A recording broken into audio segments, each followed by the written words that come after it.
Yes, my viewers and subscribers, and it is getting closer and closer to that time.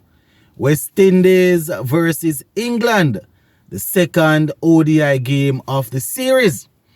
Man, I know that most West Indies fans are eagerly awaiting this game. We had a good performance in the first one. We don't know what is going to happen in the second ODI, but I know that people are eagerly anticipating it. So what I have here, I have a couple of keys to victory. And for the newcomers, this is where I like to jot down a few things that I think we need to get right. And more often than not, if we get them right, we end up winning the game, or we end up putting in a very competitive display. So I have 5 keys to victory, and under each key I have a couple of pointers. So I'm gonna go through them. So just give a listening ear, and the comment section is open. As per usual, you can go ahead and put your pointers there. So the first thing, number 1, we need to we have to get the bowling combination right at the top. We have to get the bowling combination right. Whether we are bowling first or batting first, we have to get that bowling combination right. We don't want to get them can't allow them to get off to such a flyer like they did in the last game. You understand?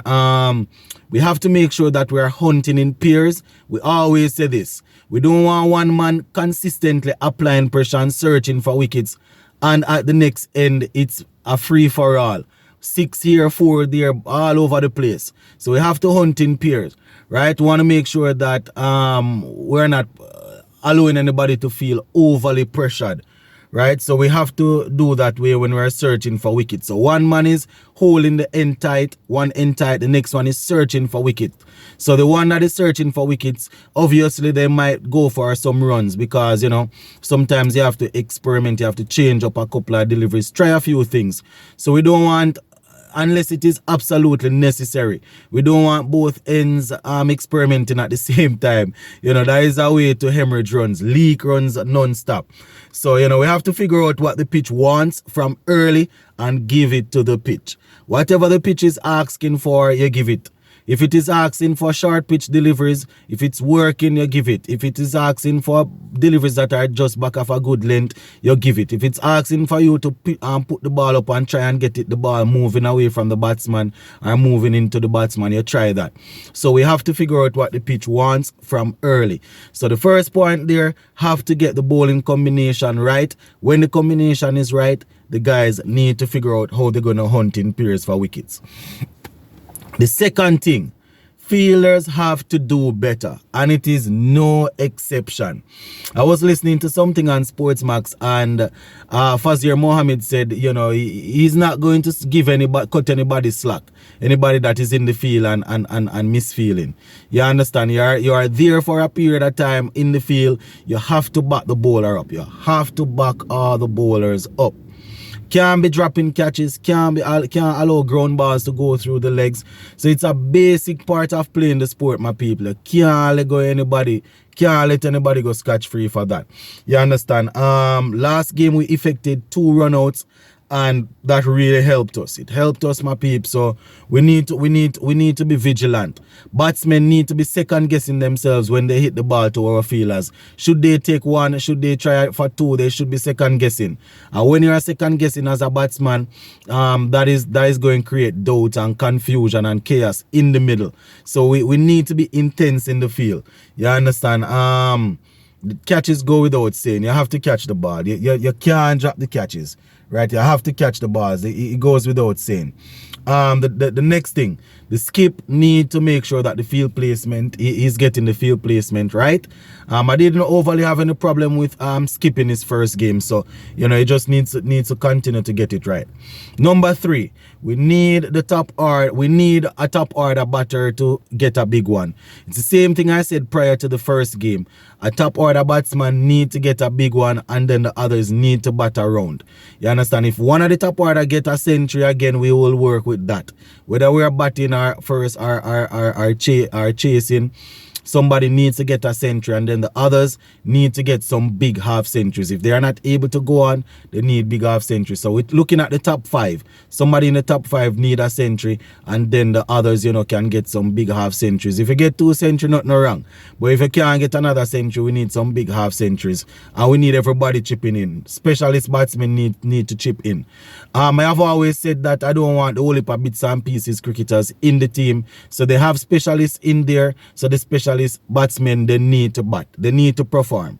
You understand? You can't leave it for Romario Shepherd. He's gonna come in and try and you know, hopefully have 10 or so overs to bat. But the specialist batsmen need to go out there and settle down and bat and make runs. You understand? Hopefully we'll get the same start from the openers. Hope, you know, we are hoping that Brandon King would have lost some of the rust. You know, the rustiness kind of shake off and he will score a little faster. Alec Arthanes, he looked comfortable. Doesn't seem as if anything is troubling him out there. Hopefully we'll be able to go on and get a big one today if he gets a start. So, you know, that's the easiest way to hunt down big scores or to set big scores. Everyone chipping in. That's the easiest way. You understand? You know, we need them. We need them batting. Shimron Hetmeyer, you know, he's gonna come and try and score fast. But while he's doing that, the longer we have him out there, the better our chances are. Because once Hetmeyer is there, he's going to score runs. He's not going to face 30 balls and give you 5, 6, 7, 8 runs. Hetmeyer is not going to do that. If the boundaries aren't coming, Hetmeyer will find a way to rotate the strike, right? I mean, sometimes you will start off a little bit slow, but I can guarantee you that once he's there, no matter if he's spin you come with or pace, whatever you come with, he will find a way to rotate the strike. But we need him batting longer than he did in the last game. You understand? Sheffield Rutherford, we understand that his role is to accelerate batting down the order there. His role is to accelerate. But he has the ability to bat longer. He needs to bat long. How he got out in the last game, he really looked. He never looked good, but what I will say, the delivery that got him out was a drag down delivery. I think it was a goog still, you know. I think it was a googly. So he probably was looking because he was short, but then the ball turned the opposite way, if I am not mistaken, to what he was thinking, and that's how he ended up dragging the ball and not able to clear the boundary. Because I guess he was trying to play for the ball coming into him. I think it was a leg spinner that got him out, if I'm not mistaken. If I am remembering right, the ball was short. He was looking for the ball to spin into him. The ball actually, was short a little bit, but it spun the opposite direction. So he ended up dragging it from off to leg side, and he didn't clear the ropes. So the ball was short, so I understood the shot. But as a specialist batsman, still, if you get deceived by a bowler, that still have to go beside your name. So he needs to be careful. Number 4, we need a big bang from the lower order. Romario Shepherd gave us a nice bang in the first game there. Shea Hope was there. Obviously, if we have another specialist batsman, he's going to. If we have another specialist batsman batting with the all-rounder there or the power hitter, he's going to need to tee off, just like what Shea Hope did. But we need a big bang from coming in there. You understand? And the final thing is good, consistent strike rotation. Good, consistent strike rotation. Doesn't matter if the boundaries are coming, if the boundaries aren't coming, whatever it is, you need to rotate strike. That is the easiest way to apply pressure to bowlers, to fielders, and to accumulate runs. You need to rotate the strike. You understand? Even when the boundaries are coming, that's the best way to apply pressure. Continue to rotate the strike. A man hit a 6 off the first delivery or the second delivery, you shouldn't be swinging after everything else and then miss. If you hit a 6 off the first delivery, you don't need to swing after the next 5 and give out and make it be 5 dot balls. Right? You try to rotate the strike. And what would have been only 6 from an over can turn into 10, because you get a 6 already and then you try and get 4 singles or 5 singles, right? So that is basically how we are looking at it, my people. There are a few other things that I am sure you guys will put in the comment section that we need to get right. If we're batting first, the aim should be to try and get upwards of 350, 360. And I don't know what the pitch will play like, but I'm just thinking that 350, 360 can be something good, you know. I know people will say upper 390 we should be aiming for, but 350, 360 batting out our overs would be good. If we're bowling first, if we can restrict England for 290, 300, 310, that would be good.